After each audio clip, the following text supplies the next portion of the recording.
primera. O sea, alguna de las dos mienten o mienten las dos.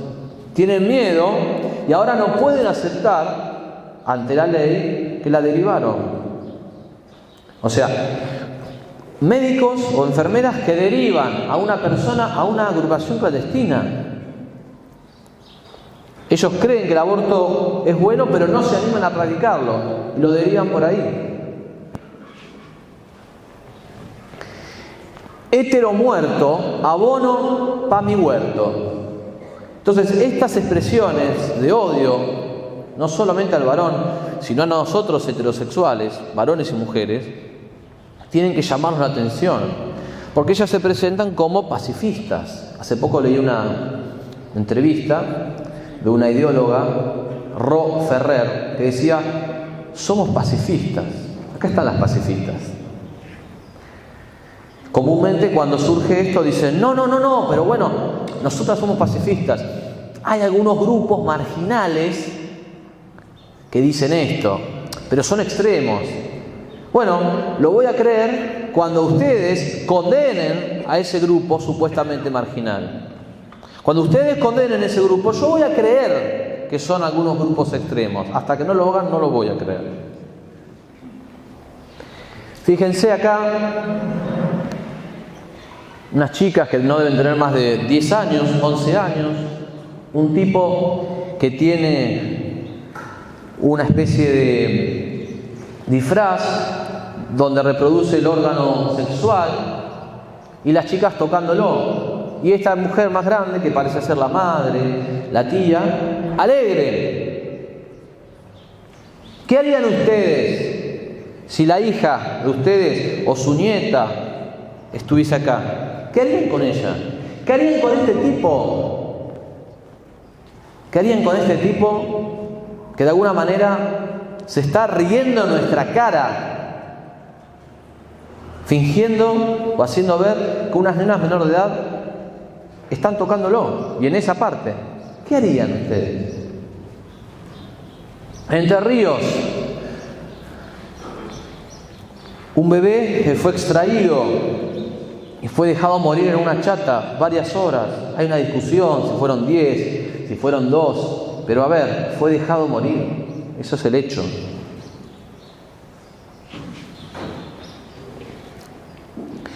Ahora vamos a pasar un poco más rápido, más o menos unos 5 segundos cada imagen. Fíjense estas chicas, a la izquierda, cómo eran antes, a la derecha, después de que son captadas por el feminismo. Es la misma mujer. Es la misma chica. A la izquierda la ven bonita, agradable, femenina. Y fíjense cómo las deja el feminismo. Las destruye. Les quita feminidad.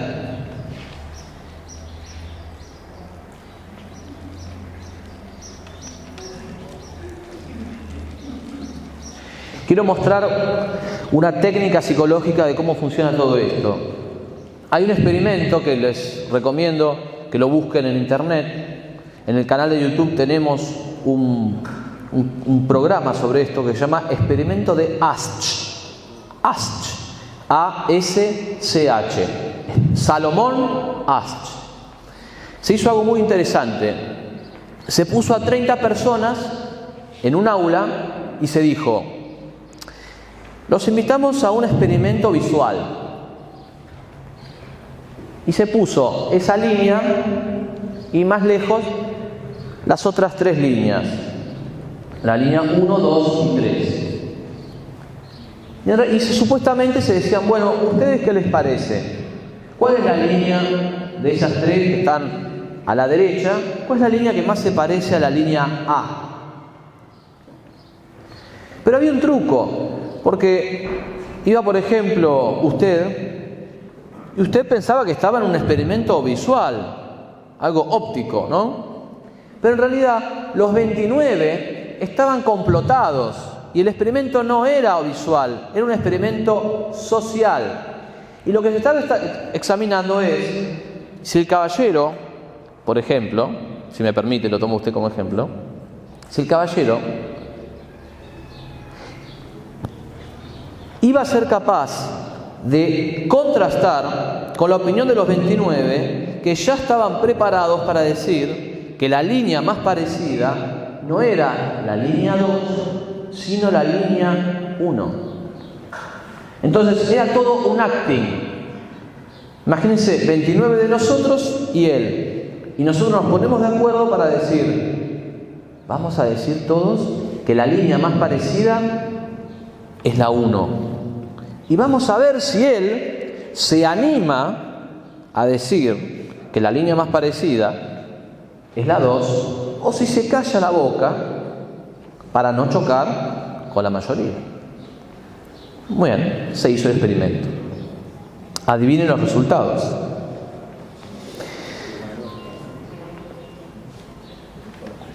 La mayoría de la gente, algunos directamente se callaban la boca. Se callaban la boca y no decían nada. Sí, la línea más parecida es la 1. Otros decían, me parece que es la 2. Ante la presión del grupo, 29 personas que se daban vuelta y le decían, pero ¿no te das cuenta que no es la 2? La mayoría de las personas, 3/4, 75%, después de la tercera vez, después de la cuarta vez, después de la quinta vez, la sexta, la séptima, no podían sostener más esa pulseada y se rendían. La presión de grupo lograba que la persona, a pesar de ver con sus ojos que la línea era la 2, dijera la línea 1.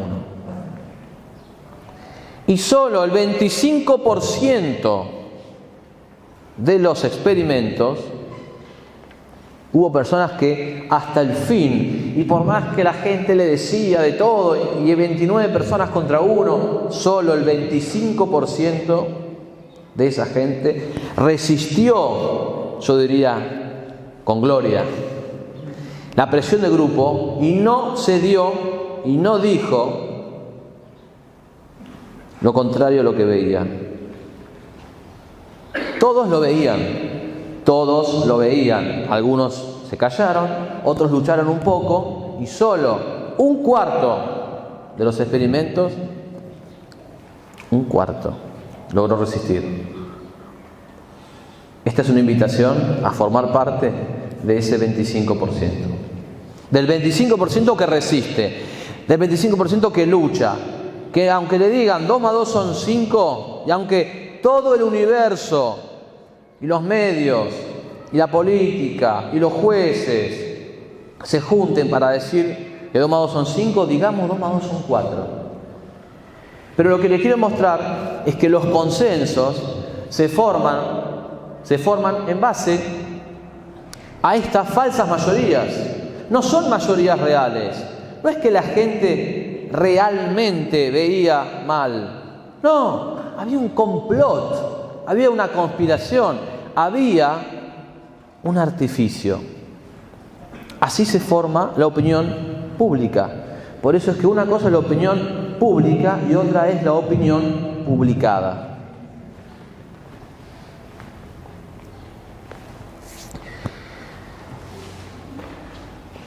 ¿Cómo se forma esa opinión también? Desde la provocación, desde el ataque. El ataque, por ejemplo, a Abel Albino. El ataque a un conductor en Córdoba que había cuestionado que se le diese el premio a la mujer a uno de los travestis más famosos de nuestro país. El ataque a Rodríguez Lastra. Lo que buscan es amordazarnos, taparnos la boca. Por ahora dicen, bueno, si yo no puedo cambiar la manera en que pensás, por lo menos voy a cambiar la forma en que te expresás. Y te trato de tapar la boca, porque vos sabés que si pasás esa línea vas a recibir un castigo. Porque vos sabés que si decís ciertas cosas, alguien te va a pegar. Es una ingeniería social cuya esencia es el miedo. Esto es lo que les quiero mostrar, que la savia, la sangre misma de este proceso está en la generación del miedo, del terror. no es que buscan convencerte argumentativamente, que podría ser legítimo, de que esto no es así, sino que la raíz del poder del adversario está en generar el miedo. Por eso esta es una invitación a vencer el miedo. El lenguaje opera como caballo de Troya. Son palabras que pasan como en un contrabando ideológico. No nos damos cuenta y pasa por la aduana de nuestra mente. Una cantidad de palabras, una catarata de palabras. Lo encuentran en internet. El manual de IPPF, cómo hablar sobre el aborto. Recomendaciones para una cobertura periodística sin estigma. ¿Por qué? Porque para ellos decir la verdad es estigmatizar. Entonces, si vos decís que el aborto convierte al que lo realiza en un asesino, que la persona por nacer es inocente, que ese es un bebé y no un feto, estás estigmatizando. Entonces, el malo no es el que comete el aborto. El malo empezás a ser vos, que estás estigmatizando. Dan vuelta a las cosas. 10 aspectos clave. Ni niños ni bebés. Hablamos de embriones o fetos. Esto, muchos, ya lo habíamos visto hace años. Pero ahora es la primera vez que ellos lo confiesan. Ya lo dicen con todas las letras. No hay que hablar de niños ni de bebés. La conciencia no es solo patrimonio de un sector. Dicen, no, porque hay médicos que hacen objeción de conciencia. Ellos dicen, no digas eso, porque si no parece que ellos tienen conciencia y nosotros no. Entonces van a acuñar otro término. Se dan cuenta que acá hay un ajedrez ideológico donde se piensa el efecto de esta palabra, el efecto de la siguiente y el efecto de la posterior. Aquellos que juegan al ajedrez o a otros juegos de estrategia, se darán cuenta que acá hay que pensar todo el tiempo, no nos podemos dormir. Los embarazos no convierten en madres o padres a las personas. Esto nos pasó en un debate en Misiones hace 3-4 años. Tuvimos un debate, estaba yo con la delegada de la Red Federal de Familias de Misiones contra una chica del Partido Obrero. Entonces la chica del Partido Obrero decía, no, el aborto tiene que ser legalizado. Y seguía. La mortandad materna, que alta es la mortandad materna. Entonces yo la paré y le dije, vos estás hablando de mortandad materna, pero si hay madre, hay hijo. Y se quedó quieta. No, yo no digo que hay un hijo, me dice. No, yo digo que, pero le digo, pero vos decís que hay una madre. Sí, hay una madre. Si hay madre, hay hijo. Y hubo unos segundos, y salieron al aire, en que esta chica quedó petrificada. Y entonces yo escucho del fondo un murmullo. Ella vuelve a salir. No, pero en realidad la mortandad materna, y yo la vuelvo a traer. Y le digo, si hay madre, hay hijo. Y del fondo se escucha, bueno. Y cambia de tema el conductor de radio. ¿Por qué creen que cambió de tema? Claro, porque no había salida. Porque llegamos a un punto que estaba tan arrinconada ella que la mejor salida de ella era cambiar de tema. Eso es lo que tenemos que lograr. Que en un punto queden tan contra la espada de la pared que tengan que rendirse. Y por eso, para evitar esos problemas, ahora dicen, no hablamos de madres o padres. No son pro vida, son antiderechos. Otra estrategia de la manipulación del lenguaje. No hablemos de personas pro abortistas o pro aborto, sino de personas pro derechos. Claro, porque queda mejor. No hablar de mujeres embarazadas, sino de personas gestantes. Porque también ahora quieren meter que si una mujer se percibe varón, pero queda embarazada, es un varón embarazado. Pero justamente esto es una provocación intelectual. Esto también llegó al Congreso de la Lengua en Córdoba y se cristalizó en el lenguaje inclusivo. Miren, por ejemplo, en el diario Clarín lo que dice uno de los expositores. ¿Qué se está diciendo cuando un grupo se lo define como provida? Fue uno de los ejemplos que plantearon. Esto se planteó en Córdoba. Que quienes están en la vereda del frente rechazan la vida. Y dice la misma expositora de ellos. Hay una especie de guerra de las palabras, guerra semántica. Por eso las palabras son más importantes que nunca. Y para terminar, todos estos conceptos, ¿se puede acercar la imagen un poquito?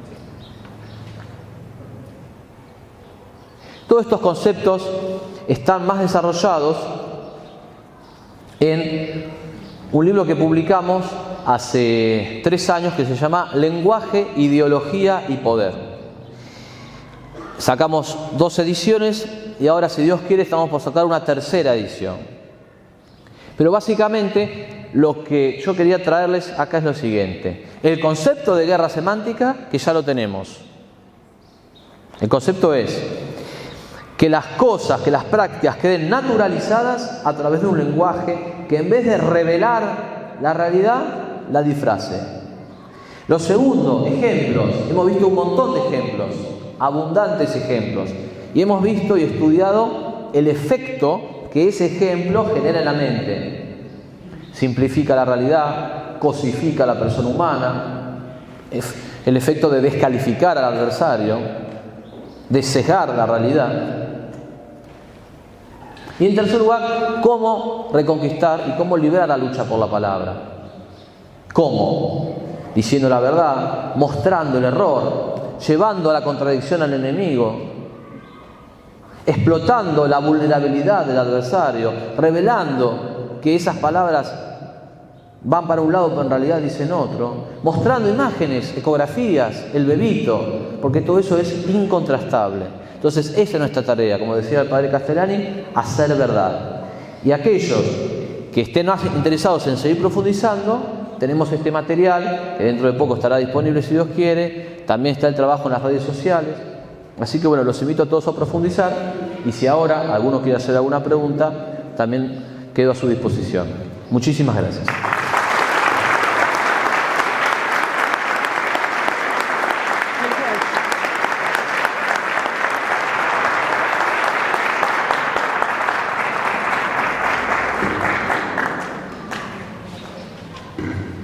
Bien, ¿alguien que desea hacer una pregunta o una consulta?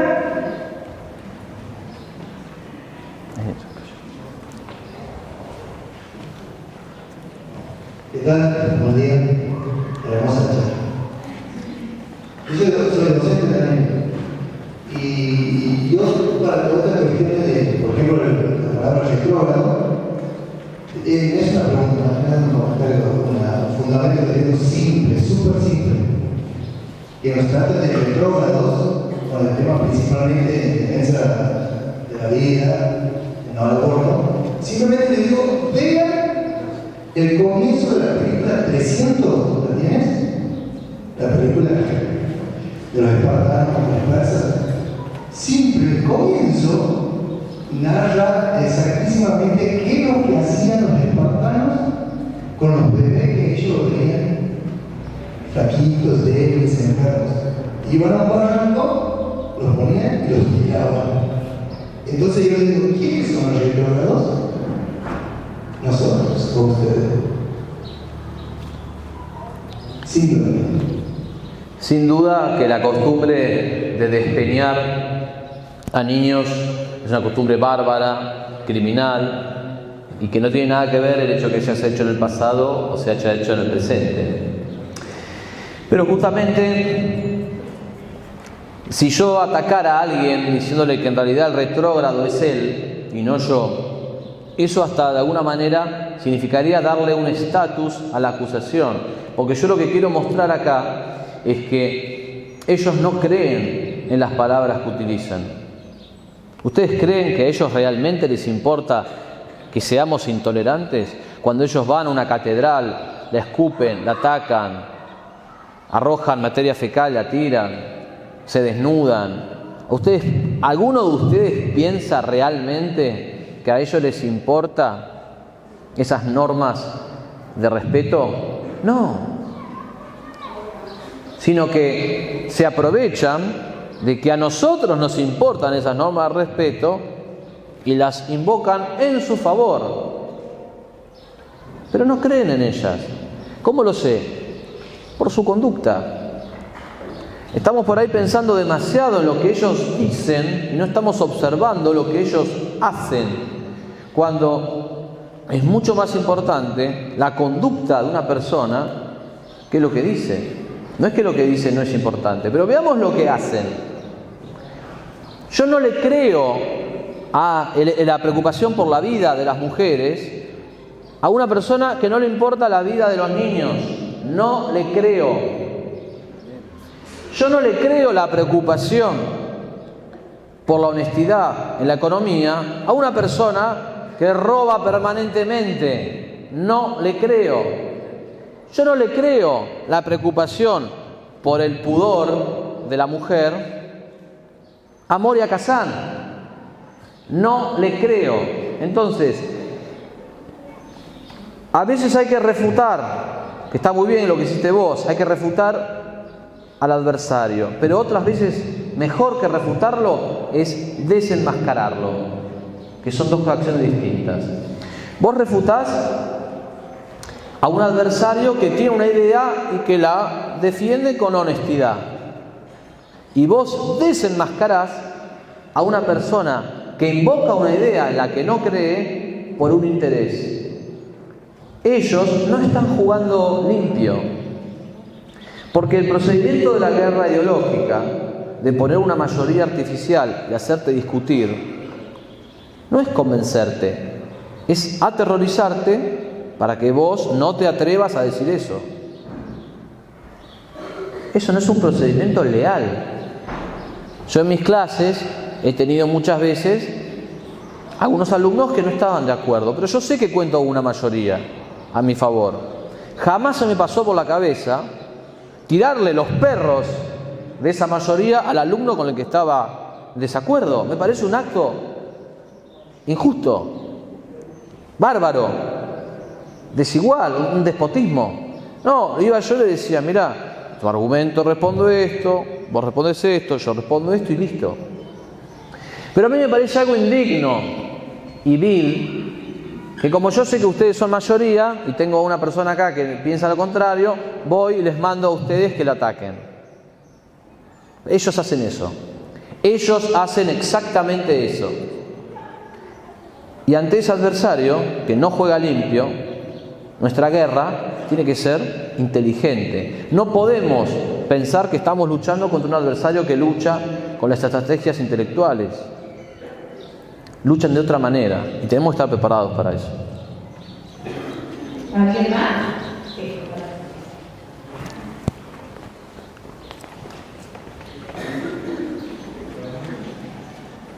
Hola, me llamo Nico.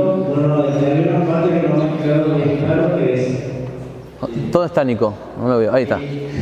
Hola, Nico. Hay una parte que no me quedó bien claro que decía, ¿por qué se dice que es una generación de miedo? Es una parte que no me quedó bien claro. ¿Por qué qué? Perdón, no te escuché. ¿Por qué se dice que es una generación del miedo? ¿A qué cosa? Hay una parte que usted habló de eso y no me ha quedado bien claro a qué hace referencia la generación del miedo. Hago referencia a la generación de miedo justamente al hecho de producir miedo, de producir terror. ¿Pero a qué? Justamente, cuando la persona entra en colisión o en desacuerdo con el medio que lo rodea, tiene miedo a que el público, en este caso ustedes, le retiren su aprobación. Tiene miedo a que los amigos de la facultad, la familia, los compañeros del trabajo, los vecinos, se den cuenta de que él piensa distinto y le retiren su aprobación. Le dejen de hablar, lo traten mal, no lo traten distinto, no lo integren. Y entonces llega un punto en su alma en que dice, ¿qué hago? ¿Digo lo que pienso, que sé que es la verdad, y me expongo? ¿O matizo, suavizo, meto alguna cucharadita de agua al vino, o me callo la boca para sobrevivir? Esa es una conversación interior que todos ustedes, estoy seguro, que tienen muy habitualmente en aquellos círculos donde perciben, donde olfatean que lo que van a decir no va a ser bien recibido. Estoy seguro, se capta como una temperatura social. Y en Buenos Aires mucho más. Entonces, ¿qué es generar miedo? Si yo tuviese un grupo de gente católica, nunca le diría a una persona que piensa distinto, le diría, ojo que si pensás distinto te vamos a dejar de querer. Jamás haría eso. No se me pasa por la cabeza. Eso es un comportamiento sectario, infame. Pero a ellos sí se les pasa por la cabeza. Como ellos no pueden ganar la batalla de la idea porque no tienen razón, te presionan desde el terror. Dicen, bueno, ojo, que si pensás distinto, viene el hacha. Entonces, van moldeando la conducta de la gente y la palabra desde eso.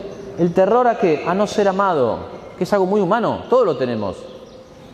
¿Alguien quiere ser odiado? ¿Alguien quiere salir de esta conferencia y que pase un tipo y te ataque? No, nadie.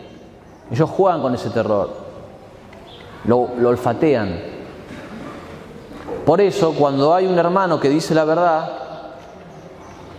nuestra tarea es formarnos con él, hombro con hombro, y sostenerlo. No dejarlo solo para que se lo coman los lobos. Porque ese que está solo, hoy es él y mañana podría ser vos. Y la injusticia contra uno es la injusticia contra todos. Esto es una invitación a saber, a que reflexionen si hemos sido buenos amigos.